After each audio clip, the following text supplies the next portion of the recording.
Good morning बच्चों, कैसे हैं आप सभी। स्वागत है आप सभी का मेरे YouTube चैनल पर।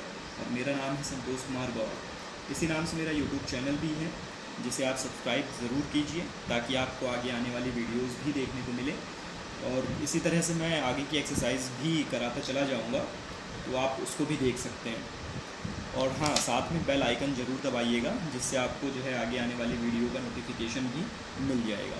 तो चलिए देखते हैं आज एक्सरसाइज 1.2 का क्वेश्चन नंबर 3। क्वेश्चन नंबर 3 ये कह रहा है कि अभाज्य गुणनखंड विधि द्वारा निम्नलिखित पूर्णांकों के एलसीएम और एचसीएफ ज्ञात कीजिए।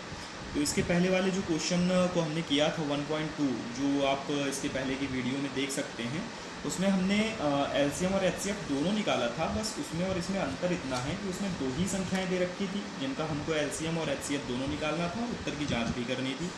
इसमें हमको 3 संख्याएं दे रखी है, इसमें उत्तर की जांच नहीं करनी है, सिर्फ एलसीएम और एचसीएफ निकालना है। तो चलिए हम शुरू करते हैं। पहला हमारे पास है 12, 15 और 21। तो तीनों के ही हम एलसीएम निकाल लेते हैं। अलग अलग निकाल सकते हैं, एलसीएम हम नहीं निकालेंगे, अलग अलग एक बार निकाल लेते हैं, उसके बाद बार बार सॉल्व करने की ज़रूरत नहीं है। 2 छः 12, 2 तिहाई 6, 3 एकम 3। ठीक है, ये बहुत ही आसानी से हो गया। 15 का देख लेते हैं। 3 बचे 15 और 5 एकम 5, ये तो एक दो ही बार में हो गया। इसका देख लेते हैं। 3 सत्ते 21 और 7 एकम 7।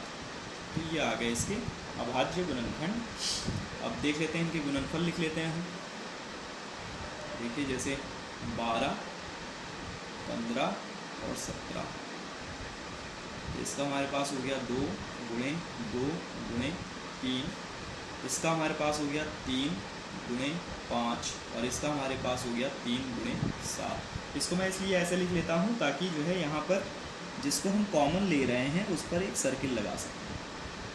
ठीक है, अब ऐसे बना लिया तो हमको पता चल गया कि ये कॉमन है, तीनों में ही कॉमन है। तो हमारा जो एचसीएफ निकल करके आएगा वो एचसीएफ हो जाएगा 3। ठीक, अब हम एलसीएम निकालेंगे। तो एलसीएम निकालने के लिए हमको क्या करना होगा, 2 गुणे 2। ठीक है, अब जो ये 3 है ये तीनों में ही है, तो इसको हम एक ही बार लिखेंगे। फिर 5 गुणे 7, 2 दूनी 4, 4 तिहाई 12, 12 पंजे 60 और 6 सत्ते 42। तो 420 हमारा एलसीएम हो गया। ठीक है, तो पहला क्वेश्चन हमने देख लिया। अब इसी का हम सेकंड पार्ट देखते हैं, दूसरा क्वेश्चन देख लेते हैं। दूसरा क्वेश्चन कह रहा है 17, 23 और 29। तो देखिए यहाँ पर जो है हम तीनों के ही अगर गुणनखंड निकालें, इसको मैं वैसे नहीं निकाल रहा हूँ, तो यहाँ पर 1 गुणे 17 आएगा, यहाँ पर 1 गुणे 23 आएगा, यहाँ पर 1 गुणे 29 आएगा, क्योंकि ये अभाज्य गुणनखंड है, ये किसी से कटेंगे ही नहीं।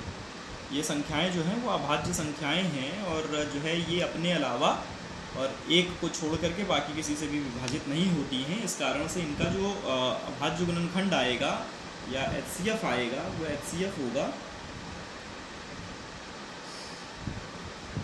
शायद आपको दिख नहीं रहा होगा, हाँ यहाँ पर अब दिख रहा है कि 17, 23 और 29 इसका हमको निकालना था। तो अब चूंकि 17 का जो है कोई भी गुणनखंड 17 के अलावा ये किसी और संख्या से कटती नहीं, 1 और 17 के अलावा। उसी तरह से 23 भी है, उसी तरह से 29 भी है। तो हमने इसको इस तरीके से इसके गुणनफल लिख लिए। अब तीनों में ही एक कॉमन है, तो एचसीएफ हमारा 1 निकल करके आ जाएगा। ठीक है, एचसीएफ हो गया 1। अब यहीं पर हम एलसीएम भी निकाल लेते हैं, पेज की बर्बादी क्यों करें, है ना। एलसीएम निकालने के लिए हमको क्या करना होगा, 17 गुणे 23 गुणे 29, इन तीनों को आपस में गुणा कर लेंगे तो क्या होगा, हमारा एलसीएम निकल आएगा। तो इन तीनों का जब हम गुणा करते हैं, मैंने रफ पर पहले ही कर लिया है, तो ये आ जाएगा 11,339, इन तीनों का गुणा। तो ये हमारा हो गया एचसीएफ 1 और एलसीएम 11,339। अब हम देखते हैं अगला क्वेश्चन, तीसरा वाला प्रश्न। तीसरा कह रहा है 8, 9 और 25। तो ये अगले पन्ने पे जाना पड़ेगा। थर्ड वाला है वो है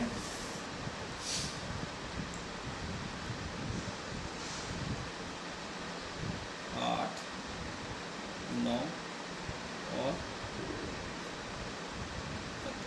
ठीक है, तो इसको भी देख लेते हैं।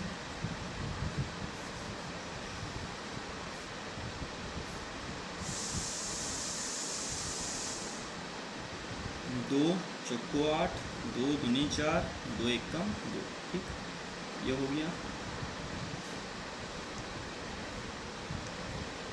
3 तिहाई 9 और 3 एकम 3, ये भी हो गया। बचा हम 25 और 5 एकम 5, ये भी हो गया। ठीक है, तो इन तीनों के हम गुणनखंड लिख लेते हैं। गुणनफल पहला था 8, तो 8 का लिखते हैं तो 2 गुणे 2 आ गया। 3 का लिख ले 9 का लिख लेते हैं तो इसका आ गया 3 गुणे 3। 5 का लिख लेते हैं तो इसका आ जाएगा हमारे पास 5 गुणे 5। लेकिन आप देखिए कि यहाँ पर कोई भी कॉमन नहीं है, तो यहाँ कॉमन क्या होना चाहिए, यहाँ पर कॉमन होगा 1।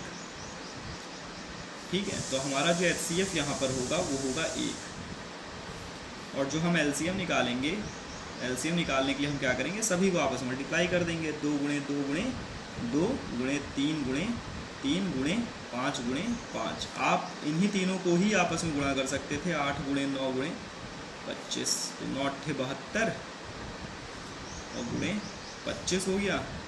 ये आ जाएगा कितना,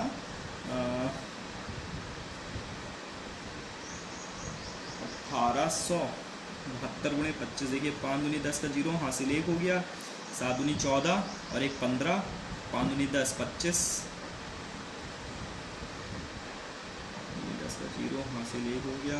और फिर जो है 2 दूनी 4 5 और 5 7 35 और 5 40, 0 हासिल 4 हो गया। 7 दूनी 14 4 18, 1800 आ गया। ठीक है, ये हमारा आंसर निकल गया। HCF 1 हो गया, LCM हमारा 1800 हो गया।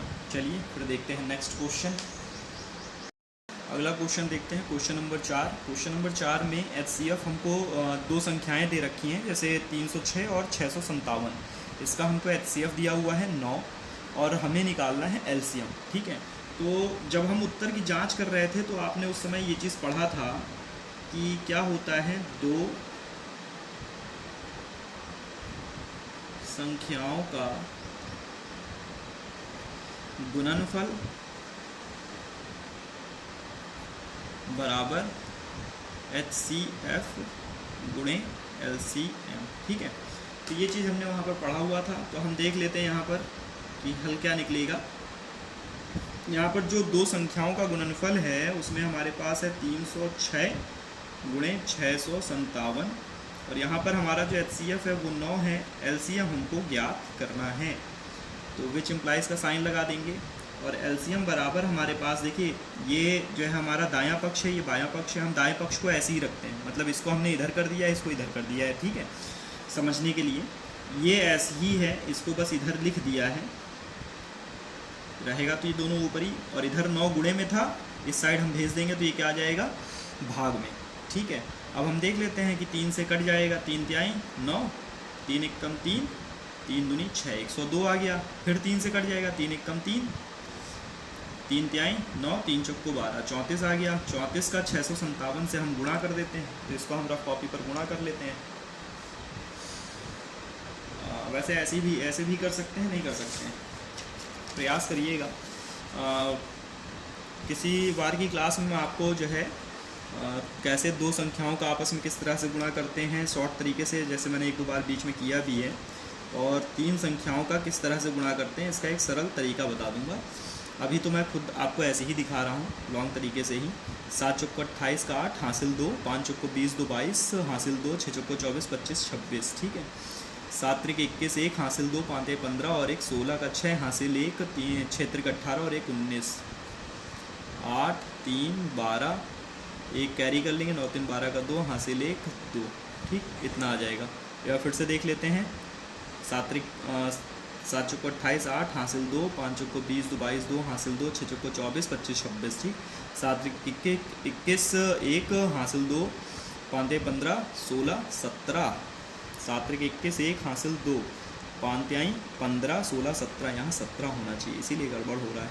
17 हासिल 1, 6 त्रिक 18 और 1 19। ठीक, अब ये सही है। 8 2 1 3, 7 6 13 का 3, हासिल 1 9 3 12 का 2 हासिल 1 1 1 2 इतना आ जाएगा 22,338। ठीक है, तो ये हमारा आंसर आ गया 22,338। ये हमारा LCM है। ठीक है, चलिए देखते हैं अगला क्वेश्चन। क्वेश्चन नंबर 5, जांच कीजिए कि क्या किसी प्राकृत संख्या n के लिए संख्या 6n 6 की पावर n अंक 0 पर समाप्त हो सकती है। तो इसमें हमको ये बताना है कि जो 6 की पावर n है, ये जो संख्या है, इसका क्या इकाई अंक 0 पर समाप्त हो जाएगा। इकाई अंक 0 होना चाहिए। ठीक है, देखने से ही लग रहा है। देखिए हम यहाँ पर लिख लेते हैं संख्या, बहुत ही सरल सवाल है। संख्या 6, जो संख्या 6 है के अभाज्य गुणनखंड क्या होंगे।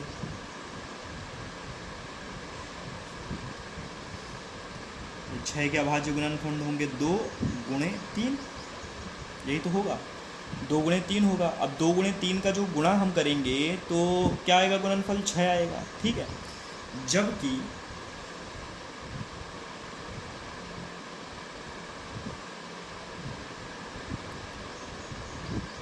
संख्या 6 की पावर n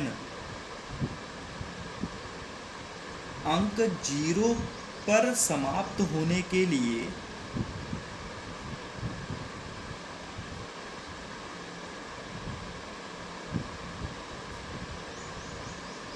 जो अभाज्य गुणनखंड होने चाहिए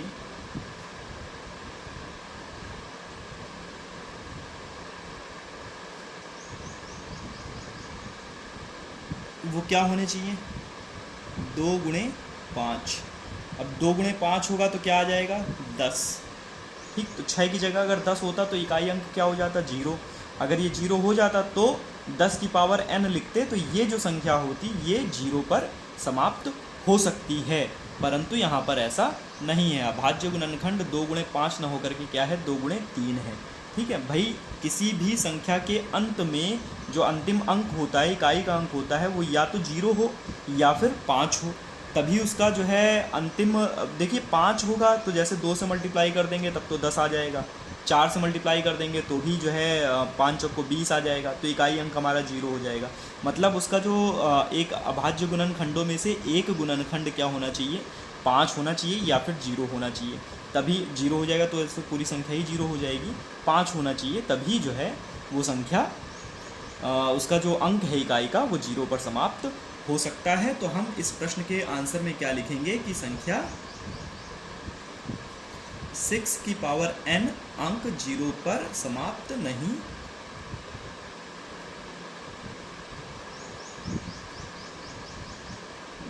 हो सकती, कभी नहीं हो सकती।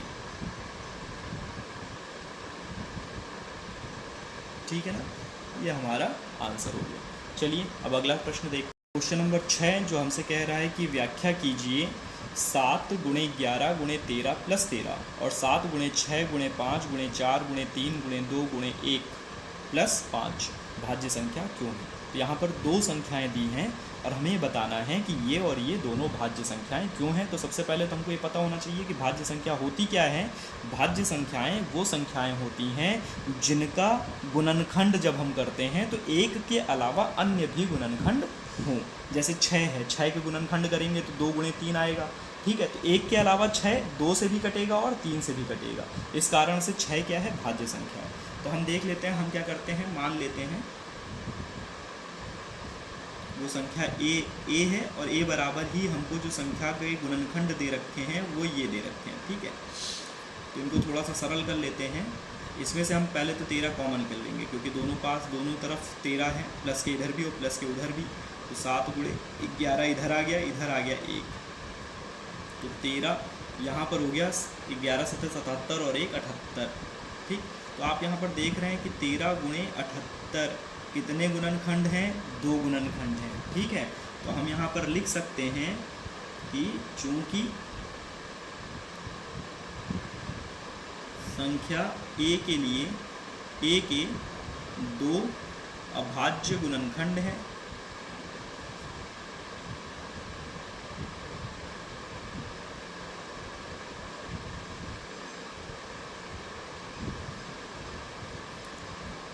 अतः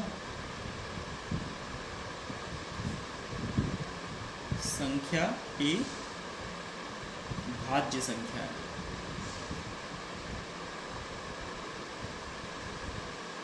ठीक है ना, ये हमारे पास आ गया। पहला वाला तो समझ में आ गया होगा आपको कि इसके दो गुणनखंड हैं, जो संख्या हमारे पास ए है। अब इसको आप आपस में मल्टीप्लाई कर लेंगे तो हमें क्लियर हो जाएगा कि वो संख्या क्या है।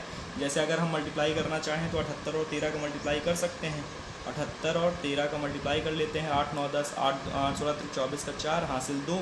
ठीक है, और 8 1 8 7 21 ये आ गया। 8 2 10 31 हो गया। 31 का 1 हासिल 3 हो गया।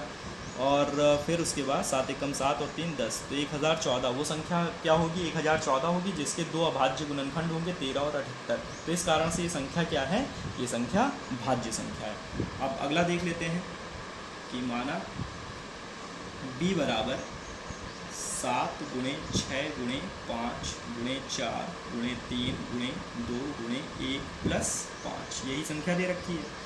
तो इसको भी हम इसी तरीके से देख लेते हैं। देखिए यहाँ पर 5 यहाँ भी है, 5 यहाँ भी है, तो 5 को कॉमन कर लेते हैं। अंदर बच गया 7 गुणे 6 गुणे 4 गुणे 3 गुणे 2 गुणे 1 का कोई मतलब नहीं होता है, प्लस 1 लगा लेते हैं। ठीक है ना। अब 6 7 42 गुणे 4 3 12 12 दूनी 24 प्लस 1। ठीक, 42 और 24 का मल्टीप्लाई कर लेते हैं। 42 और 24, 4 दूनी 8 2 दूनी 4 4 चौको 16 2 दूनी 4 4 चौको 16 16 4 20 का 0 हासिल लगा 2 4 दूनी 8 2 10 1008 आ गया। 5 ब्रैकेट में हो गया 1008 प्लस 1। तो हमारे पास यहाँ पर दो गुणनखंड हो जाएंगे, यहाँ पर भी 1009 और 5। ठीक है, तो जैसे हमने ये इसमें 13 गुणे 78 निकाला था, उसी तरह से इसमें भी आया है 5 गुणे 1009। तो हम यहाँ लिख सकते हैं चूँकि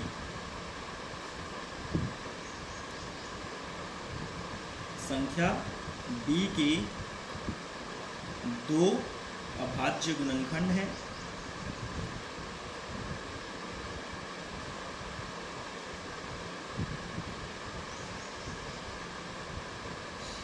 यहाँ पर एक्चुअल में हम दो अभाज्य गुणनखंड न लिख करके यहाँ लिख सकते हैं एक से अधिक,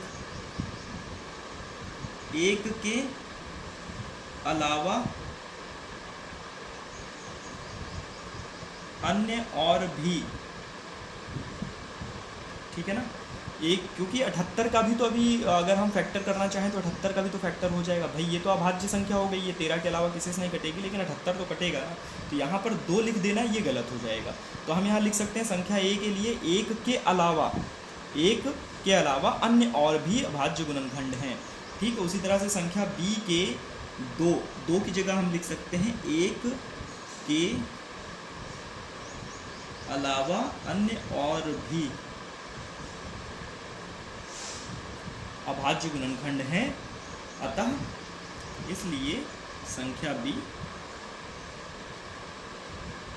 एक भाज्य संख्या है। ठीक है, भाज्य संख्या है।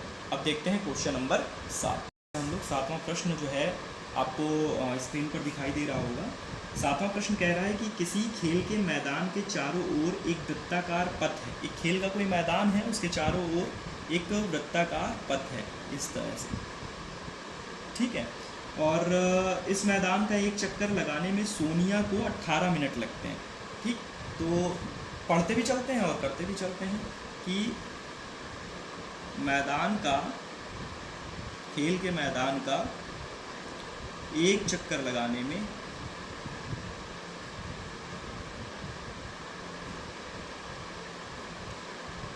सोनिया को लगा वक्त बराबर 18 मिनट। ठीक है, सोनिया को 18 मिनट लगते हैं, और जबकि इसी मैदान का एक चक्कर लगाने में रवि को 12 मिनट लगते हैं। तो हम यहीं पर लिख लेते हैं रवि को लगा समय बराबर 12 मिनट। ठीक है ना। अब आगे प्रश्न ये कह रहा है कि मान लीजिए कि वे दोनों एक ही स्थान और एक ही समय पर चलना शुरू करके एक ही दिशा में चलते हैं। जैसे मान लीजिए कि ये स्टार्टिंग पॉइंट है, ये रवि है, ये सोनिया है, दोनों यहाँ से एक ही स्थान एक ही समय पर चलना शुरू करते हैं और एक ही दिशा में, मतलब इस तरह से, ठीक, ऐसे चलना शुरू करेंगे।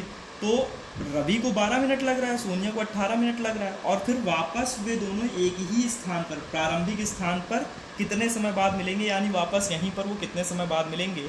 तो आप देखिए ऐसे ही समझ में आ जा रहा है हमको कि अगर दोनों यहाँ से चलना प्रारंभ करते हैं तो भाई 12 मिनट में रवि यहाँ पहुँच जाएगा, लेकिन सोनिया वो तो पूरा 18 मिनट लगाएगी पहुँचने में, ठीक है। तो एक तरह से समय इनका और ज़्यादा लग जाएगा यहाँ तक पहुँचने में। 12 मिनट में ये पहुँच गया, फिर ये इंतज़ार करेगा, किसका इंतज़ार करेगा, सोनिया के पहुँचने का, तो समय और ज़्यादा खर्च होगा उसमें, ठीक है। तो हमको क्या निकालना है, ऐसा प्रश्न देख करके सीधे सीधे दिमाग में आ जाता है कि हमको क्या निकालना होगा, हमको एलसीएम निकालना होगा, ठीक है। तो एलसीएम निकालने के लिए क्या करना है, एकदम सिंपल सा फॉर्मूला, अभाज्य गुणनखंड की सहायता से जैसे हम निकालते थे छोटी क्लासेस में, आपने 7th 8th में देखा होगा, यहीं से निकाल लेते हैं डायरेक्ट। 2 9 18, 2 6 12, 2 9 को 9 ऐसे ही छोड़ देंगे, 2 3 6, अब 3 से काटेंगे, 3 1 कम 3, 3 3 9, फिर 3 से कट जाएगा, 3 1 कम 3, और यहाँ 1 है, ठीक है। तो अब एलसीएम लिख लेते हैं। एलसीएम बराबर हो गया 2 गुणे 3 गुणे 3, 2 दूनी 4, 4 3 12, 12 24, 12 3 36। तो कितना समय बाद दोनों एक दूसरे से मिलेंगे, तो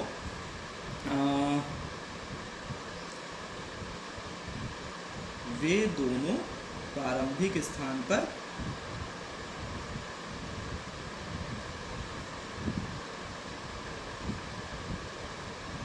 36 मिनट बाद मिलेंगे, ठीक है। तो ये हमारा जो है क्वेश्चन नंबर 7 भी हो गया, और इस तरह से ये पूरी एक्सरसाइज 1.2 ख़त्म हो गई है। अब हम अगली वीडियो में 1.3 एक्सरसाइज को पूरा सॉल्व करने की कोशिश करेंगे। और जो है इसके साथ ही साथ मैं ये भी बताता चलूँ कि जो है अगली एक्सरसाइज का जो वीडियो आएगा उसको देखने के लिए आप मेरे चैनल को सब्सक्राइब ज़रूर कर दीजिए, और बगल में ही उसके एक बेल आइकन होगा, उस पर भी क्लिक ज़रूर कर दीजिएगा, ताकि आपको मेरी जो आगे आने वाली वीडियोज़ हैं वो उसके नोटिफिकेशन आपको मिलते रहें। चलिए, तब तक के लिए जय हिंद।